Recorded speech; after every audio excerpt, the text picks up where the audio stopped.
સંમેલન સમગ્ર ભારતભરમાં કરવામાં આવે છે। આજ રોજ 22 તારીખ રવિવાર જાડેજા ભાયતવાડી મધ્યે હિન્દુ સંમેલન રાખવામાં આવ્યું। મારો પરિચય આપી દઉં। પ્રદીપ ભીમજી ડાયાણી, વિશ્વ હિન્દુ પરિષદ માતાનબાડ જિલ્લા મંત્રી।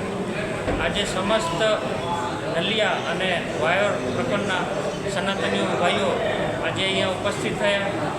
એનામાં ડૉક્ટર કૃષ્ણકાંતભાઈ પંડ્યા, ચંદુભાઈ રયાણી તેમજ સોનલબેન સેઠિયા તેમના તરફથી માર્ગદર્શન મળ્યું।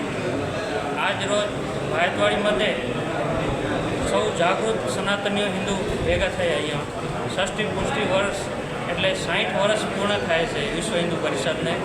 વિશ્વ હિન્દુ પરિષદની 1964 મુંબઈ મધ્યે જે સ્થાપના થવામાં આવી હતી એમને આજે 60 વર્ષ પૂરા થયા છે 28 ઓગસ્ટ।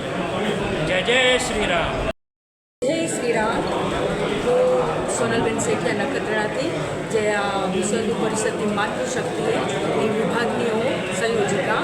આજે બહુ ખુશીની વાત હતી કે આજે નલિયા મુકામે અહીંયા હિન્દુ મહાસંમેલન યોજવામાં આવ્યું અને એમાં અમને સાક્ષી રહેવાનું એક અહોભાગ્ય મળ્યું। તો આજે આપણે જે હિન્દુઓ ઉપર જે સમસ્યા હોય એનું અહીંયા સરસ વિગતવાર બધા મહાનુભાવોએ વાતો કરી।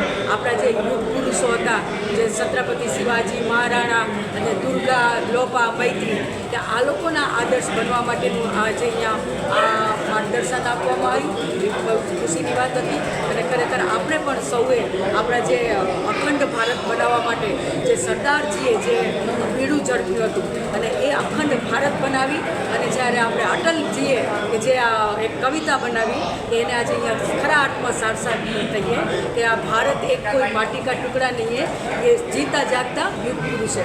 भारत ये अभिमान की भूमि है, ये स्वाभिमान की भूमि है, अर्पण की भूमि है, तर्पण की भूमि है।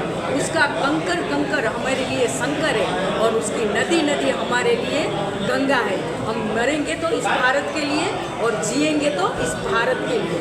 मरने के बाद अगर हमारी अस्थियों को कोई कान छून के सुनेगा तो एक ही आवाज़ आएगा, भारत माता की जय, भारत माता की जय।